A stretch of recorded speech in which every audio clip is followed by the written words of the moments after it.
চিংড়ির এই রেসিপিটা যেদিন বাড়িতে তৈরি করবেন সেদিন আর অন্য কোনো কিছুই রান্না করার দরকার পড়বে না। দুর্দান্ত স্বাদ হয় খেতে। চিংড়িগুলোকে ভালো করে লবণ হলুদ মাখিয়ে রেখে দিলাম 10 মিনিট। এদিকে একটা পেঁয়াজের মশলা তৈরি করে নিচ্ছি, পেঁয়াজ, 2 টুকরো আদা আর 5টা কাঁচা লঙ্কা দিয়ে।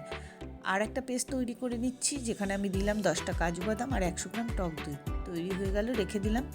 গ্যাসে তো কড়াই বসিয়ে পরিমাণ মতো সর্ষের তেল দিয়ে দিলাম। এক এক করে গলদা চিংড়িগুলোকে বেশ লালচে করে ভেজে তুলে নিলাম। সমস্ত ভাজা হয়ে গেল। এবার ওই চিংড়ি ভাজার তেলের মধ্যেই দিয়ে দিলাম গোটা গরম মশলা, দারচিনি, এলাচ, লবঙ্গ, তেজপাতা। পেঁয়াজ বাটার পেস্টটা দিয়ে দিলাম। দিয়ে দিচ্ছি হলুদ গুঁড়ো, জিরের গুঁড়ো, লঙ্কার গুঁড়ো, লবণ আর ধনের গুঁড়ো। সমস্ত কিছু দিয়ে 2-3 মিনিট কষিয়ে নেবার পরে এবারে দিয়ে দিচ্ছি দই আর কাজু বাদামের পেস্ট।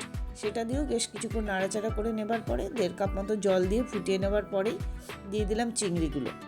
দিয়ে দিচ্ছি হাফ চামচে চিনি, 1 চামচে গরম মশলা দিয়ে আরও 2 মিনিট রান্না করে নিলেই তৈরি হয়ে গেল দই চিংড়ি।